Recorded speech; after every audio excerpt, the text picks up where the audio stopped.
Join us in the fight to restore liberty and American exceptionalism. Together, let's make the case that our charters of freedom are worth defending and honoring. Right here is where the great American experiment comes alive. Let's get to work.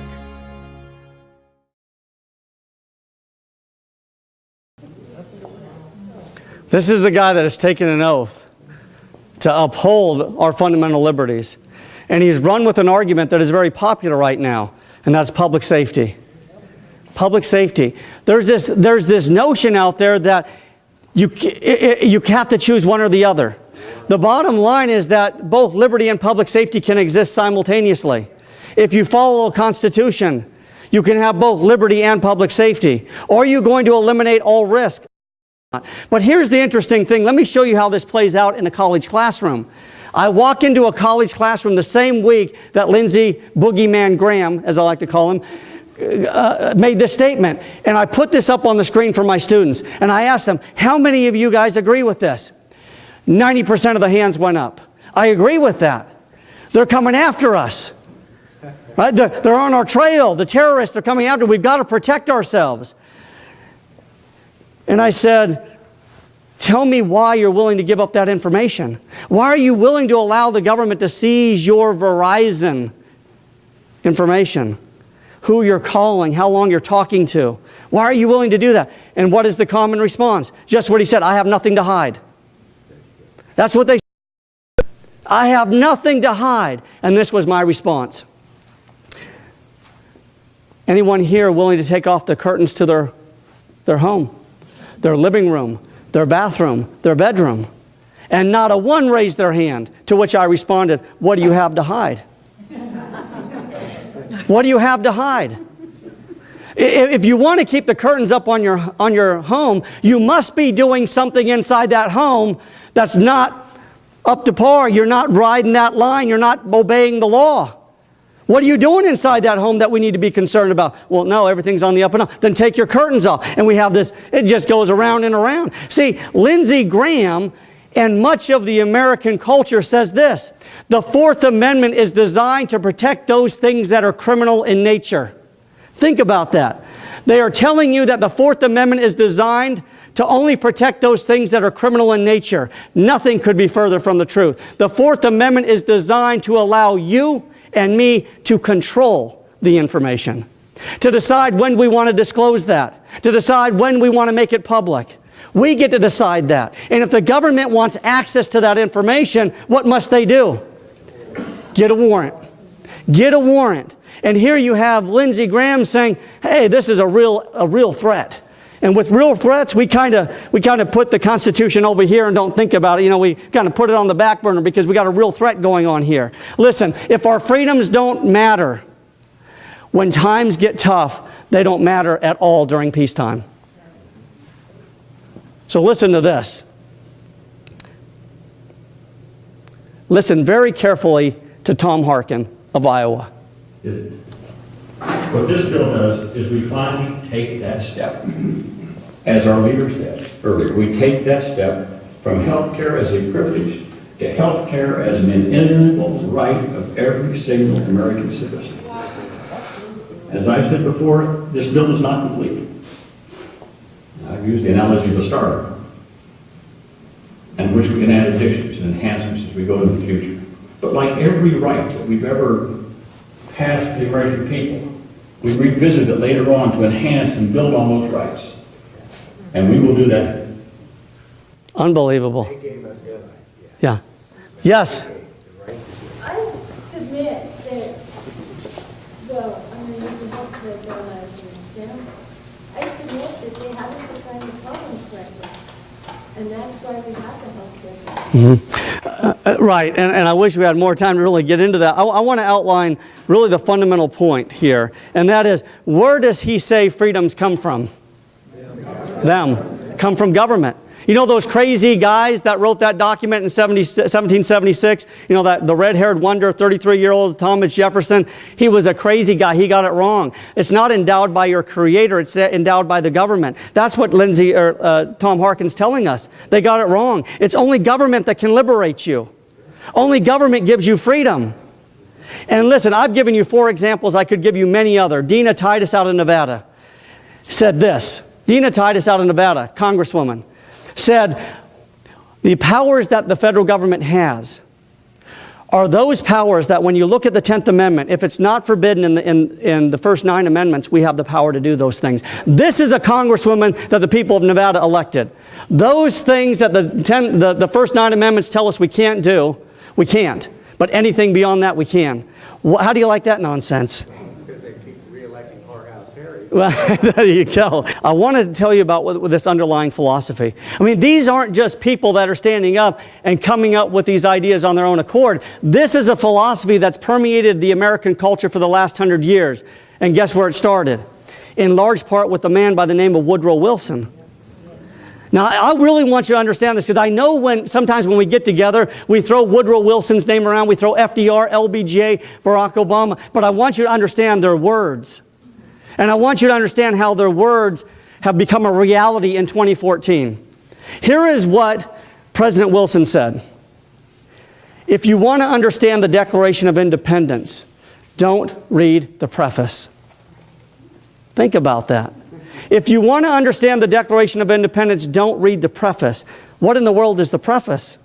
The preface is, we hold these truths to be self-evident, that all men are created equal. If you remove the preface, what is left? The 27 grievances. And President Wilson goes on to say, you know what? What is the most relevant component of that document is the 27 grievances. Just as those men had problems back in 1775 and 1776, so are we free to decide how we will deal with our problems. We are not bound by the words of the founders, said President Wilson. Think about that. We are not bound by the words of the founders. He went on to say this, you may say when men and women are born free, but deep down in your hearts you know they are not. Those are not my words. Those are Wilson's words. You may say men and women are born free, but deep down in your hearts you know they are not. What is he really saying? Only government can liberate the people. People are not born with inherent freedoms. FDR said this, necessitous men are not born free. Think about that. Not only are they not born free, necessitous men are not free. To what we just talked about a few moments ago, where you have a president stand up just last year and say, you didn't build that. See, this philosophy is something that's developed over the last 100 years. And really, think about this. Let's play this out for a moment. You all are going to leave here tonight, and you're going to make some decisions when you drive out of here. Us, when we drive out of here, we're probably going to take a right, drive for a little bit, and take another right. There's a reason why we're going to do that. Because we are free to do just that. I am inherently free to make those decisions. Okay? But here's what the other side will tell you. This whole philosophy that is found within Wilson and FDR and LBJ. They say the reason, metaphorically, why you made a decision to turn right and then right again is because you're enslaved. You have an addiction. You don't have enough food on the table. You don't have adequate housing. You don't have health care. And only the government can supply you those things to truly make you free. Listen, this is exactly what it is that they're doing. It's precisely what they believe. And we don't have to imagine that's what they believe. They've told us that's what they believe. They've told us that when you build something, you didn't build it on your own accord. It took government to supply something so that you could do those things. When you start talking about communism and what it is that Trevor's going to talk to you about, when we've got about 100 individuals or more in Congress that we can link with the Communist Party, what is it that they believe? They believe what it is that we're talking about here today, because it is about power. And so how do we change this? Ladies and gentlemen, this is a philosophy that we have to change. But it's going to take time. It's not as easy as voting individuals out of office, because as I've illustrated, the Republicans believe some of the same things. You have a handful of Republicans that get it in Washington, D.C. You have a Republican Party that kind of gets it, but in other areas has no clue. You look at the Republican Party platform, it's 62 pages long. They got it. But you have individuals in office that don't understand their own platform, most of whom probably have not even read it. And it should not surprise us that they haven't read the platform. Well, they probably haven't read the Constitution either. And so it's this vicious cycle where people are getting up and they're looking good. their hair's combed just right, they've got a great smile, and they talk persuasively. And we say, that's my man. We have to move beyond that. If we want to chase these people out of office, we have to have an awakening going on in this country. And the awakening is happening. We know that the awakening is happening. Look at what started 5 years ago. We weren't having these types of meetings 5 years ago.